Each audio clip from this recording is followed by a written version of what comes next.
Hello everybody, and welcome to the first video in the new clay series that I will be starting on this channel. I will be sharing some different tips and tricks and little projects that you can do at home. Today I will be focusing on the basics and I will be using air dry clay. First, let's take a look at some of the tools you'll need when working with clay.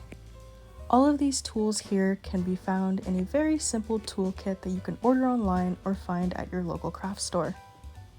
First off, this is called a wire tool. It's basically just a long wire that's connected to two little wooden handles. This is used to cut pieces of clay off of larger pieces of clay. Sometimes you might find that it's easier to wrap the excess wire around your hands if it's a little bit too long. Next, we have a carving tool. Carving tools can actually come in all sorts of different shapes and sizes, but this is a pretty standard one that you'll find in most kits. There is a fat end and there is a sharp end. Different ends will create different results when you scoop your clay. Here we have another carving tool. This one is actually double-ended and it has a curvy tip and a triangular tip. Next up, we have another double-ended tool. This one has a knife tool on one end, and on the other end it has a needle tool. Here we have a wooden knife tool that's double-ended. Both are great for sculpting and adding texture. Another really important tool to have that your toolkit might not come with is a wooden spoon. You can use pretty much any spoon, and these can be used to help shape your clay. Last but not least, I have a rolling pin. Rolling pins are great for rolling out your clay and creating nice flat slabs to work with. The rolling pin that I use has these little rubber caps on the end that help determine the thickness of the clay that you roll. So let's take a look at the clay that I'll be using today. I have a 2.5 pound tub of Crayola brand air dry clay. You can get this at pretty much any craft store and it should only cost about $5 or $6. So I'm just gonna go ahead and take out the entire mass of clay just to show you guys what we have to work with. Now, clay in general, air dry or not, is a pretty soft material. It's very easy to stretch and fold and cut, and you can do all sorts of things with it. But for now, I'm just gonna work on folding this into a big clay mass. This technique that I'm doing here is just simply hitting it. This is a great way to shape the clay without putting too much effort into it. So now that I have my clay into a nice big ball, I'm gonna go ahead and take my wire tool and cut off a chunk for me to use. As you can see here, I am cutting the clay downwards. However, you can also cut the clay towards you. You can do whatever is easiest and comfortable for you. Now that I have my chunk, I'm going to put the rest of it inside of the container. This is probably the most important thing you can do when working with clay because clay is a wet material. Once it dries out, it's not going to be soft anymore. It will dry up and you won't be able to make anything out of it. So always make sure to put away the clay that you're not using. So now let's get to the fun part and make something with the ball of clay that we have. We are going to make a pinch pot. I'm going to start off by rolling the clay in between my palms to get it smoother and easier to work with.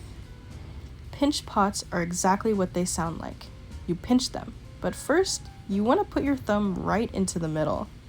It's going to look a little bit like a weird donut. So once you have your thumb in the middle, you're gonna use the rest of your hand to squeeze the pot. So use your fingers and your thumbs and bring them close to each other, just like this. You can also use your other hand for support and for spinning the pinch pot. So as you're spinning, you're doing a little bit of pinching. It's kind of like a two-step motion. You spin and then you pinch, and then you spin and then you pinch. And as you do this, you'll notice that the shape of your pinch pot might be getting a little bit wider, or taller, or thinner. Pinch pots come in all different shapes and sizes, and no two are alike. This is where you can experiment with different pressure and different methods to see what you end up with. As you're creating your pinch pot, you might encounter some cracks starting to form along the edges. This is a super easy fix. You'll want to keep a small container of water with you at all times. To fix the cracks, simply dip your finger in the water and smooth over it. You don't need a lot of water. If you add more water, the clay will just absorb it and become very gooey. You can also use your thumb to kind of smooth over the edges. Another thing you can do to smooth out the overall body of your clay is using the wooden spoon. Once you're happy with your pinch pot, you might be thinking, I kind of want to add a handle to this, and you absolutely can. So you'll want to take a piece of clay and roll it in between your palms, not your fingers, because if you use your fingers, you're going to get these weird little bumps when you roll it. You can also use the table or surface that you're working on to roll. Once you roll out a long enough coil, you might want to use your knife tool to shorten it a bit. Then you can go from there and see how long you want it and keep trimming if you want to.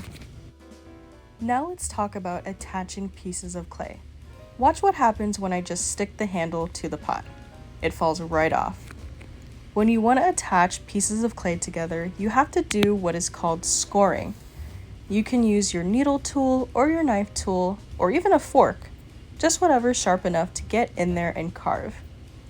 You'll want to create these little grooves. This is scoring. It's almost like creating two puzzle pieces. You'll want to score each piece that connects and in the areas that you want them to connect to. So now that I've scored the pot, I want to score the ends of the handle.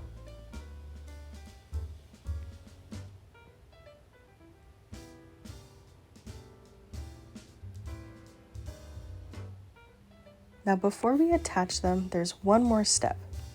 We'll need slip. Slip is basically like clay glue. All it is rehydrated clay. I'll make a separate video on how to make slip. All you have to do is take a little bit of slip and put them on each piece that you scored.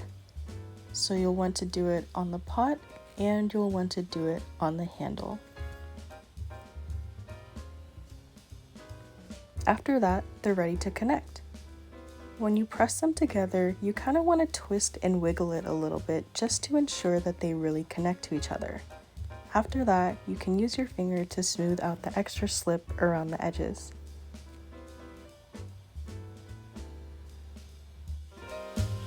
You can also use any of your tools to really blend the edges together and hide the cracks. Now that I'm done with my pinch pot mug, I have to decide if I want to keep working on it another day or if I am completely done with my project. If I want to keep on working on it at another time, I have to cover it. If I don't cover it, it will completely dry out and I won't be able to do anything with it when I return. So to cover my clay, I want to use some plastic. Right here, I literally have a Ziploc baggie that I cut the top off of. You'll want to use plastic because it will retain the moisture in the clay, which means the clay will still be soft when you return to it.